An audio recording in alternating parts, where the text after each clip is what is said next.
Oo nga, no. Pwede naman eh.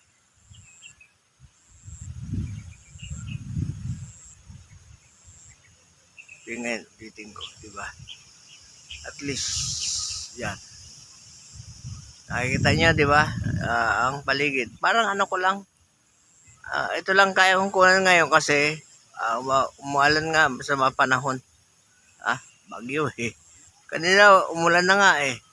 Buti uwinto pero may ano pa rin parang paambon-ambon. Pero